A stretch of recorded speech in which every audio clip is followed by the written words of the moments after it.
Part 1. You will listen to an interview with Mr. Sargent and a customer care officer of a vacuum cleaning company. First, you have some time to look at questions 1 to 5.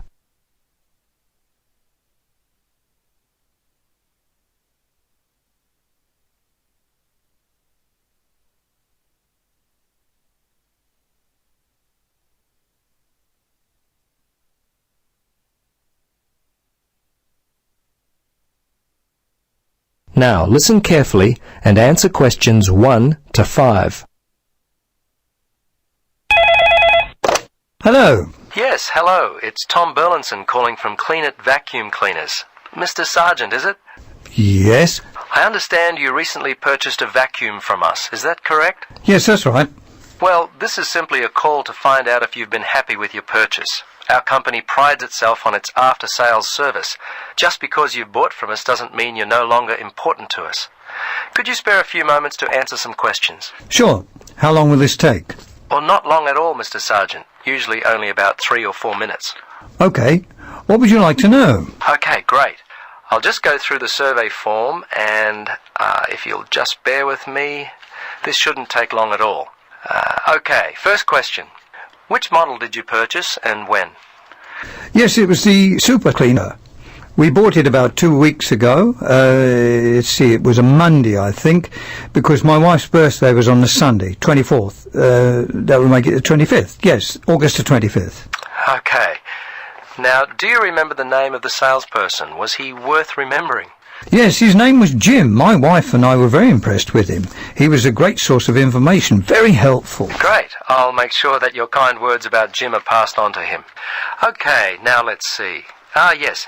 Have you purchased any other products from us this year? Oh, let's see. Of course, we bought the super cleaner. I think that's all. Well, we bought some vacuum bags with it as well.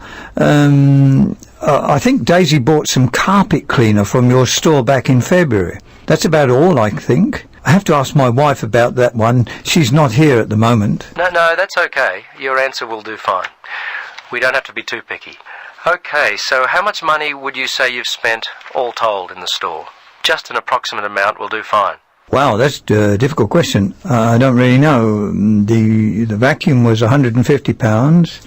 The other stuff, I'd say around £15, I suppose. The total was around £165. But I couldn't be totally sure. It may be a bit more than that. That's fine. Now, the next thing on my list is how would you rate the quality of the products you purchased? Good, actually. Very good. So far, we've not had any problems with the products from Clean It. Service and value have been very good. So I guess you have a loyal customer. Oh, wonderful. I'm really pleased that your experience with our company has been a positive one. Tell me, do you purchase any other items of cleaning equipment? If so, from whom? I'm very fussy about the interior of my car, you know. The seats and carpets, I found a product from Easy Clean which works well on the carpets and an air freshener from Mr. Tidy that really smells good. Apart from that, I couldn't say for sure. I think my wife buys floor cleaner from Johnson Brothers. Before you listen to the rest of the conversation, you have some time to look at questions 6 to 10.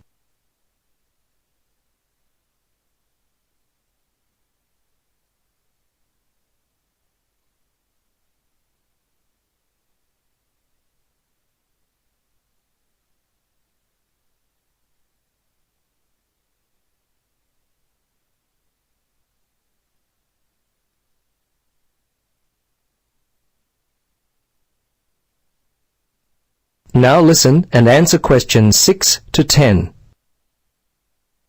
Well, we've just introduced a new line of car fresheners. You might like to stop by. We'll offer you a 20% discount. Okay, we're almost to the end of the questions. Now, I know you were happy with Jim, but overall, how would you rate the quality of our service? Fine. I thought it was good. The lady in accounts was a little unfriendly, but overall I would say the service was quite good, actually. Jim made all the difference, and you certainly seem to be a very nice person. Oh, thanks, Mr. Sargent. Please, Tom, call me Terry. Oh, okay, Terry. Very good. Second last question. We're thinking of expanding our trading hours. When are the best times, the most convenient for you to shop? Oh, I'm not a shopper. I mostly leave it all up to my wife. She works full-time. Let's see. For me, I guess I'd have to say Sundays between 1 and 3, and I'm not working on Thursdays now, so if I had to, I guess Thursdays between, say, 11 and 12 noon. Okay. Last question, Mr. Sargent. Terry, do you have any other suggestions for us? Anything at all? Well, come to think of it now, there was one thing. Turn up the air conditioner. I seem to remember sweltering in there, and it was unpleasant and hot. Also, and this is just me, I always like to have some music playing, you know, quietly in the background. It just makes the place seem friendlier, you know, more professional. Well, I'll certainly mention that to management. Well, that's it. Thanks so much for your time, Terry. If there is anything we can do in the future to help you, don't hesitate to call us. Okay, bye now. Yes, bye-bye, and thanks again.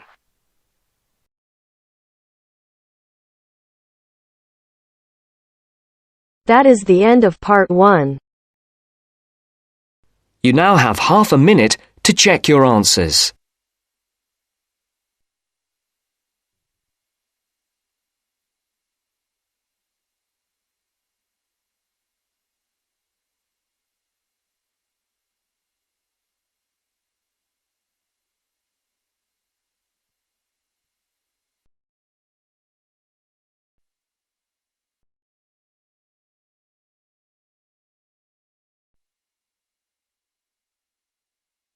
Now turns to part 2.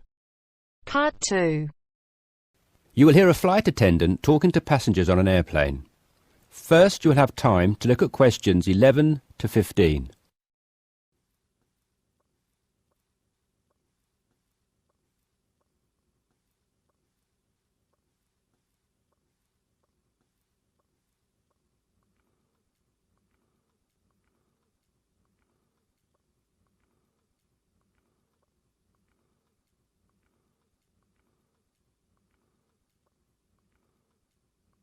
Now listen carefully and answer questions 11 to 15.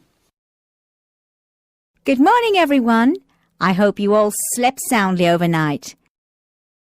I'm pleased to confirm that our flight is running on schedule and we expect to arrive in Christchurch at 8 a.m. local time.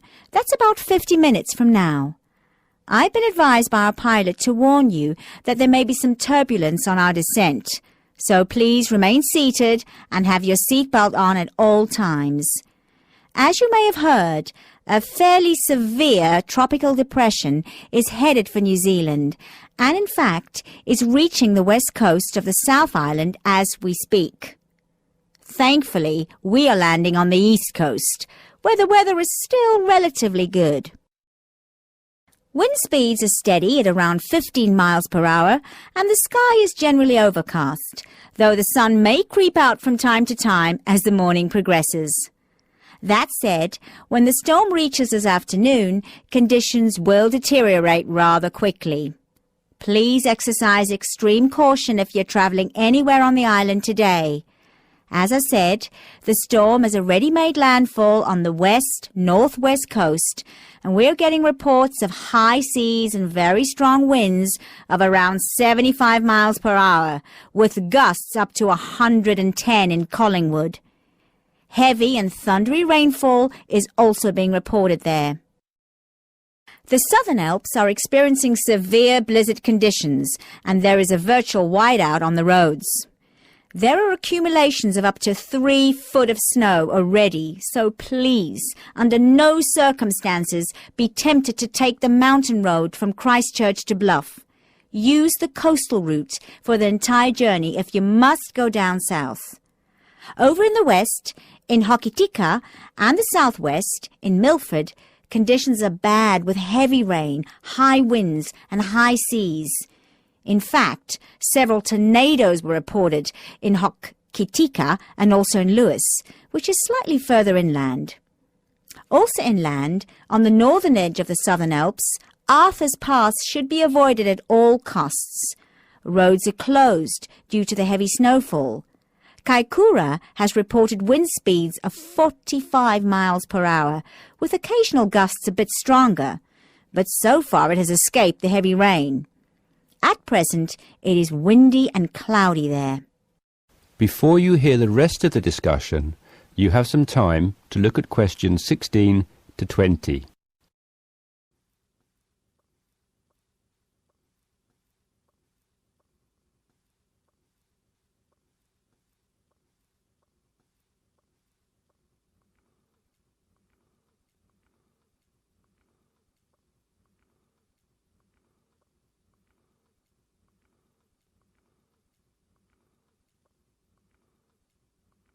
Now listen and answer questions 16 to 20.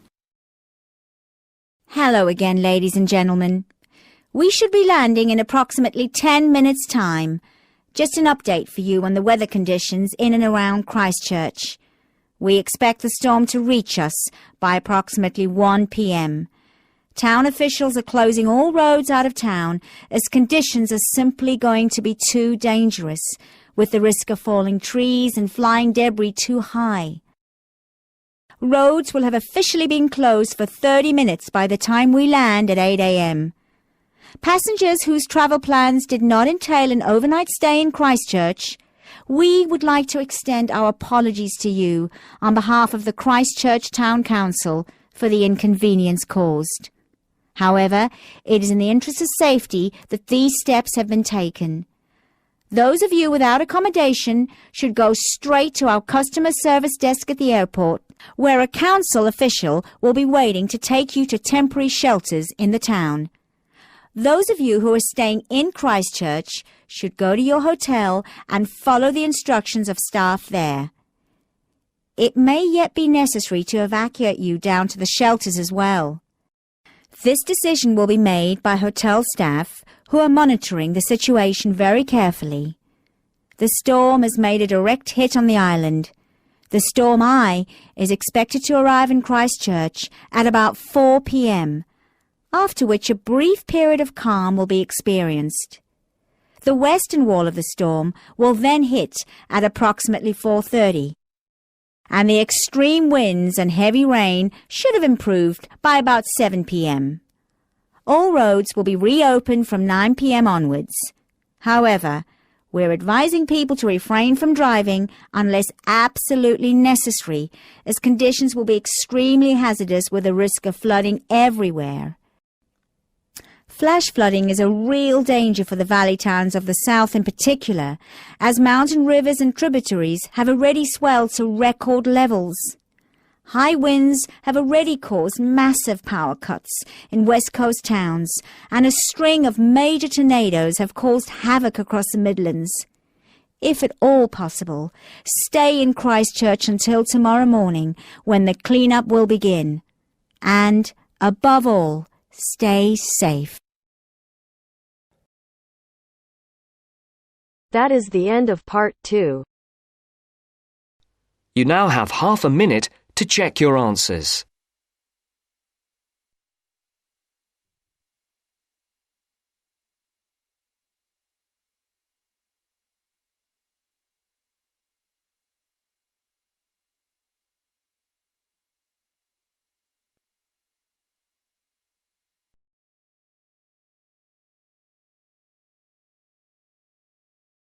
Now turns to part 3.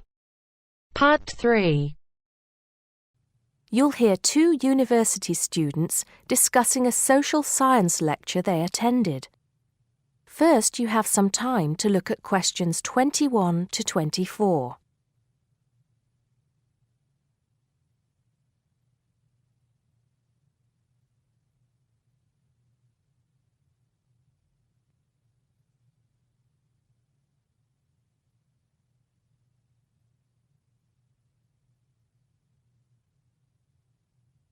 Now listen carefully and answer questions 21 to 24.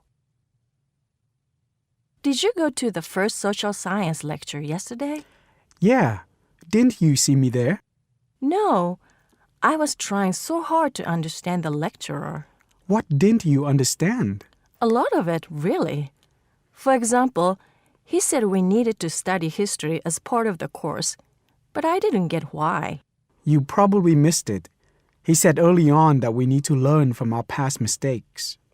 Right. But he also said we need to put ourselves in the place of our ancestors. Why is that? I think the point is that it's not enough to know how they lived and what they did. We need to know what they thought. I see. And I've written transferable skills in my notes next, but I have no idea what that means. If you study social science, you learn skills that you can use in a job. Oh, right. Is that all? Okay, but why is that? The point he made was that in studying social science, you use a flexible and adaptable approach to learning. Before you hear the rest of the conversation, you have some time to look at questions 25 to 30.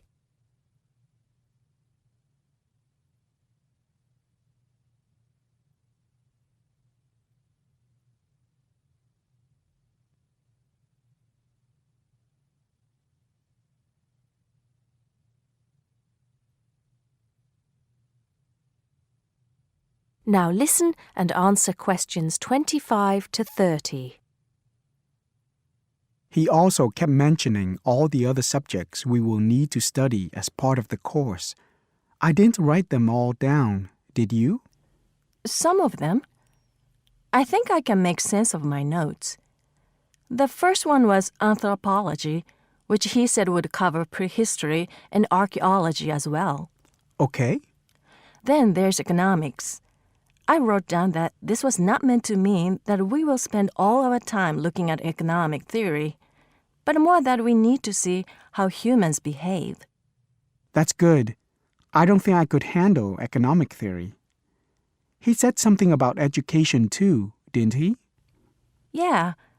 He said we'll be looking at how cultural information is handed down from one generation to the next through teaching children. He said we'd be focusing on geography too, but I can't really remember which aspects. Can you? I noted it down, I think. Here we are, yes, particularly in relation to urban planning. It's law that I got confused about. I didn't understand why he linked that to economics. I think he meant that laws affect the way wealth is distributed. That makes sense.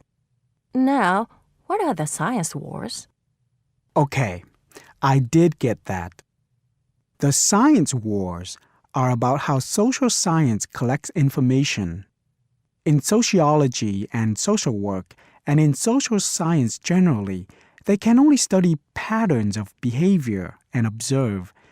If you compare that to the way scientists work in physics or chemistry, it's very different because they use specific experiments that can be tested and which give concrete answers. Social studies is often accused of being unscientific. That's all. Okay. But it still looks like a good course, doesn't it? You don't have any regrets, do you? None at all. I'm looking forward to it. That is the end of part 3. You now have half a minute to check your answers.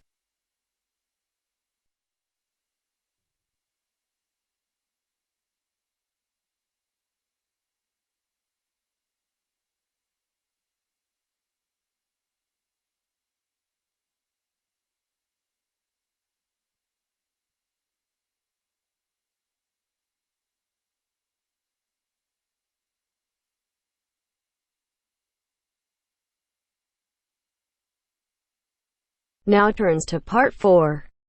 Part 4. You will hear Rebecca Bramwell, an artist and illustrator, giving advice on how to get your first job or commission as an artist. First, you have some time to look at questions 31 to 35.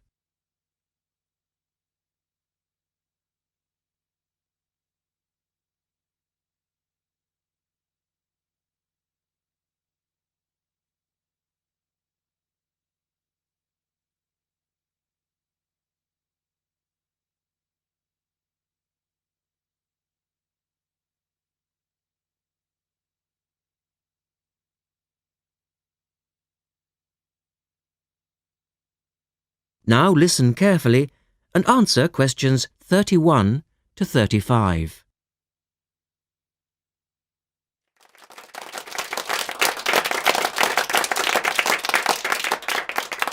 I'd like to introduce Rebecca Bramwell, an artist and illustrator who has come along today to talk to you all about getting your first job or commission as an artist.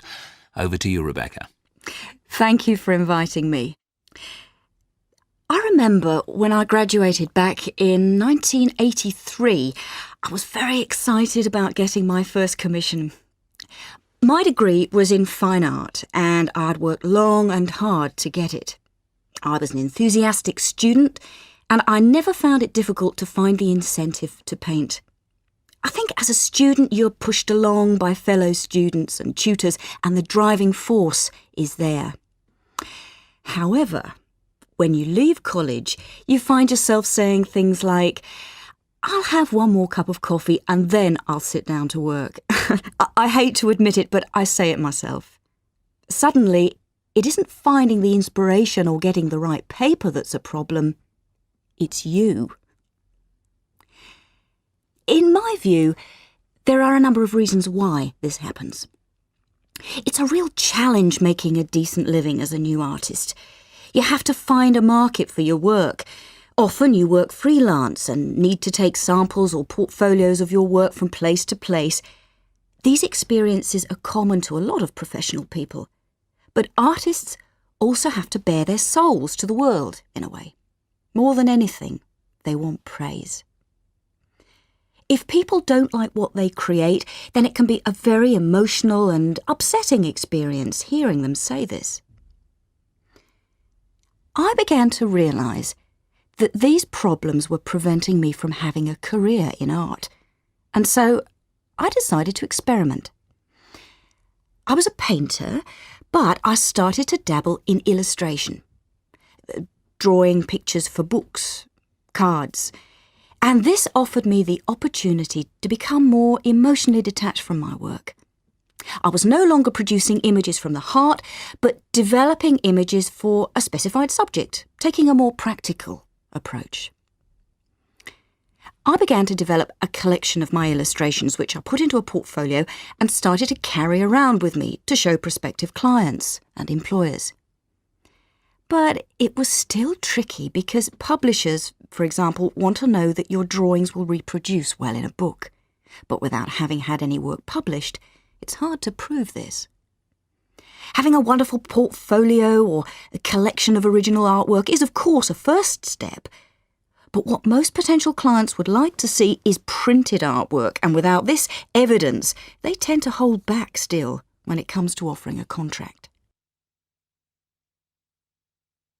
Look at questions 36 to 40.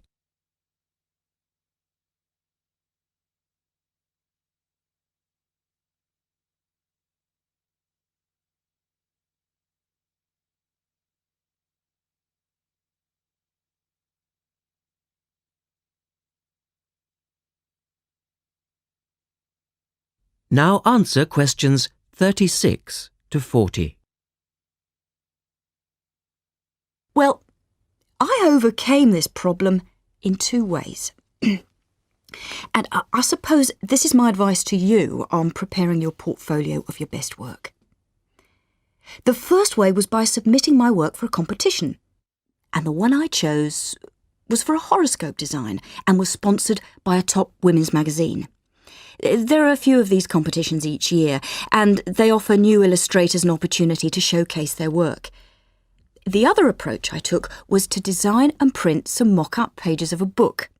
In other words, I placed some of my illustrations next to some text in order to demonstrate how my work would look when it was printed.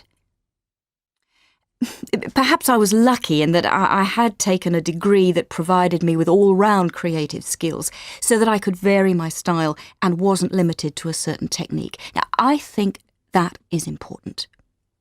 The art world and many other creative fields do try to pigeonhole people into snug boxes with an accompanying label. Now, I think you should try to resist this if you feel it happening to you. If you don't, You'll find it difficult to have new work accepted if you try to develop your style at a later stage in your career. Nevertheless, when you start out, and particularly when you're going for an interview, it's important not to confuse people by having a lot of different examples in your portfolio.